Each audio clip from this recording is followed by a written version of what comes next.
एक इंटरव्यू में शर्लिन ने बताया था कि बचपन से कभी भी उनकी अपनी माँ से नहीं बनी, क्योंकि उनकी माँ पुराने ख्यालातों की थी और उन्हें शर्लिन के सौंदर्य प्रतियोगिताओं में भाग लेना बिल्कुल पसंद नहीं था। शर्लिन की माँ चाहती थी कि उनकी बेटी एक सामान्य जिंदगी जिए और अपनी शादी करके अपने पति के साथ अपनी घर गृहस्थी संभाल ले। Hello, I am Supriya and you are watching 4 PM Bollywood. तो गाइस, आज हम आपको रूबरू करवाएंगे शर्लिन चोपड़ा की कहानी से। लेकिन उससे पहले अगर आपने हमारे चैनल को सब्सक्राइब नहीं किया है तो तुरंत कर लें और नीचे दिए बेल आइकन को प्रेस करना ना भूलें, जिससे हमारा कोई भी वीडियो आएगा तो नोटिफिकेशन आपको तुरंत मिल जाएगा। शर्लिन चोपड़ा वह पहली भारतीय अभिनेत्री थी जिन्होंने प्लेबॉय मैगजीन के लिए एक न्यूड फोटोज खिंचवाए और इस पोज के लिए उन्हें इंटरनेशनल लेवल पर उनको एप्रिसिएशन भी मिली। आपको बता दें कि शर्लिन चोपड़ा का असली नाम मोना चोपड़ा है। शर्लिन ज्यादातर अपनी विवादित जिंदगी को लेकर मीडिया में चर्चा का विषय बनी रहती हैं। Chopra's early acting career included roles in a few Bollywood films. Sherlyn has also been seen as a contestant in the celebrity reality TV show Bigg Boss. जुलाई 2012 में चोपड़ा ने अनाउंस किया कि वह प्लेबॉय मैगजीन का हिस्सा बनेंगी।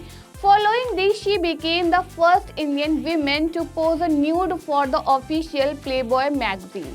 इसके बाद उन्हें MTV स्प्लिट्सविला शो के 6th सीजन की होस्टिंग के लिए चुना गया। In December 2013, she realized her own music single titled Bad Girl. Sherlyn ने राज कुंद्रा के ऊपर फिजिकल अब्यूज का आरोप लगाकर चर्चा का विषय बनी थी। इन्होंने अप्रैल 2021 को मुंबई पुलिस में राज कुंद्रा के ऊपर फिजिकल अब्यूज को लेकर FIR दर्ज करवाई थी। शर्लिन चोपड़ा का जन्म 11 फरवरी 1984 को हैदराबाद में एक ईसाई पिता और एक मुस्लिम मां के घर में हुआ था। शर्लिन के पिता जॉर्ज अमिताभ चोपड़ा एक डॉक्टर थे और उनकी मां सुजन चोपड़ा एक गृहिणी थी। शर्लिन की एक बहन भी है जिसका नाम सोरेन चोपड़ा है और वो पेशे से एक एंकर और DJ हैं। शर्लिन का एक भाई भी है जिसका नाम अमिताभ चोपड़ा है। Sherlyn was in her teenage years when no one saw like her due to the thick glasses on her face.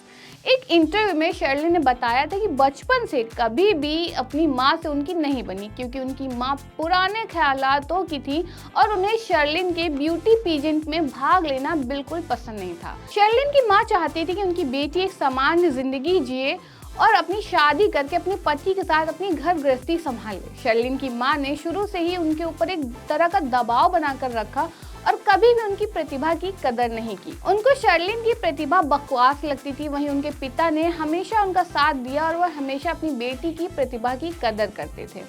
Sherlyn ने अपनी शुरुआती एजुकेशन हैदराबाद के स्टैनली गर्ल्स हाई स्कूल से की। उसके बाद उन्होंने आगे की पढ़ाई के लिए सिकंदराबाद में स्थित Saint Ann college for women में दाखिला ले लिया और अपनी आगे की पढ़ाई पूरी की। She was a very bright student since childhood who always came top in her class. During her college study, she used to frequently participate in beauty pageants and during her college days, she also won the Miss Andhra contest. Sherlyn ने अपने फिल्मी career की शुरुआती दिनों में वह बॉलीवुड की B grade फिल्में किया करती थी। शर्लिन को साल 2002 में पहली फिल्म मधुरम से अपनी फिल्मी करियर की शुरुआत करने का मौका मिला और फिर उन्हें टाइम पास और गेम जैसी कुछ फिल्में मिली। 2007 में वे साइकोलॉजिकल थ्रिलर फिल्म रेड स्वास्तिक में अनामिका के रूप में दिखाई दी और फिर उन्हें 2009 में यश राज की फिल्म दिल बोले हड़प्पा में सोनिया के रूप में भूमिका मिली। शर्लिन को 2013 में भारतीय अंग्रेजी 3D कामुक फिल्म कामसूत्र 3D में कामदेवी के रूप में काम करने का बहुत बड़ा फेम मिला। इस साल उन्हें निखिल चिन्नप्पा के साथ रियलिटी शो MTV स्प्लिट्सविला 6 को होस्ट करने का मौका भी मिला। उन्हें रियलिटी शो बिग बॉस 3 में एक प्रतियोगी के रूप में भी भाग लिया, लेकिन 27 दिन के भीतर उन्हें शो से निकाल दिया गया। 2016 में वह अरमान मलिक और तुलसी कुमार के साथ फिल्म वजह तुम हो में दिल में छुपा लूंगा गाने में दिखाई दी थी। उन्होंने 2019 में टी सीरीज द्वारा रिलीज किए गए तुन तुन सहित कुछ वीडियो सॉन्ग भी किए और उसके बाद वे अन्य वीडियो सॉन्ग में जैसे दर्द शर्लिन, बैड गर्ल और कटार में दिखाई दी।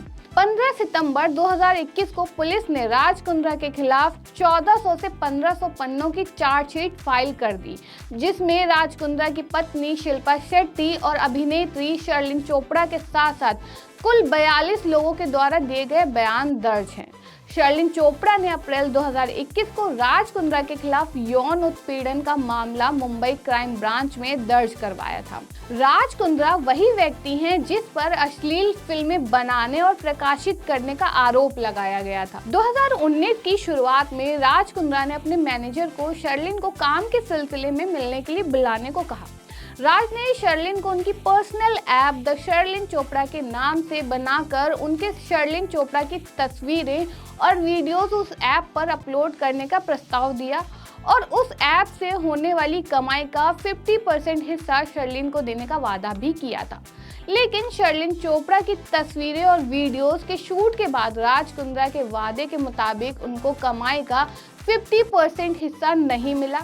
27 मार्च 2019 को राज कुंद्रा एवं शर्लिन की बिजनेस मीटिंग के बाद राज कुंद्रा की शर्लिन की किसी मैसेज को लेकर तीखी बहस हो गई, जिसके कारण राज कुंद्रा उनके घर बिना बुलाए घुस आए और उनके साथ जबरदस्ती करने लगे, जिसका शर्लिन ने विरोध किया था। शर्लिन ने कहा था कि वे किसी शादीशुदा व्यक्ति के साथ एंजॉयमेंट एवं बिजनेस को मिक्स नहीं करना चाहती।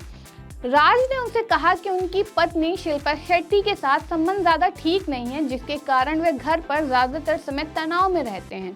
उसने आगे दावा किया कि जब राज नहीं माने तो किसी तरह उन्होंने उसे धक्का देकर अपने से दूर कर दिया और वॉशरूम में जाकर खुद को बंद कर लिया।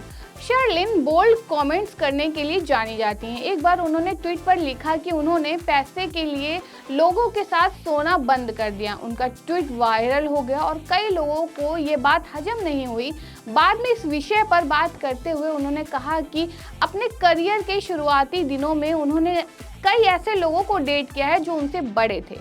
एक अफवाह थी कि उन्होंने प्ले बॉय मैगजीन के हेड ह्यूग हेफनर के साथ कवर पर रहने के लिए वन नाइट स्टैंड किया था, लेकिन शर्लिन ने ऐसे रूमर्स का कॉन्ट्रडिक्शन किया। She created quite a controversy by signing a bold film Kamasutra 3D. But later she backed out of the film and filed an FIR against director Rupesh Paul in a case of financial fraud. The Indian actress model has an estimated net worth of rupees 185 million. She owes her fortune to smart stock investments, substantial property holdings, lucrative endorsement deal with CoverGirl Cosmetics. Sherlyn ने खुद tweet पर यह स्वीकार किया कि वे पैसों के लिए सेक्स करती थी। शर्लिन चोपड़ा को जब पहली बार reality show Bigg Boss offer किया गया तो उन्होंने बाथरूम में भी कैमरा लगाने की जिद की और कहा कि वे कैमरे के सामने नहाना पसंद करेंगी। शर्लिन की जिद नहीं मानी गई। बाद में वो इस शो में नजर आई, लेकिन किसी को भी प्रभावित नहीं कर पाई। उन्हें नापसंद किया गया और उन्हें कुछ दिन में ही इस शो से बाहर कर दिया गया। शर्लिन का कहना है कि कैमरे की आंख के सामने उन्हें कम कपड़ों में जरा भी झिझक नहीं होती है। कैमरा ऑन होते ही वे अपने किरदार में डूब जाती हैं और ये भूल जाती हैं कि वे शर्लिन हैं। कैमरा ऑफ होते ही वे अपनी रियल लाइफ में वापस आ जाती हैं। ऐसी इंटरेस्टिंग इन्फॉर्मेशन के लिए देखते रहिए 4 PM बॉलीवुड।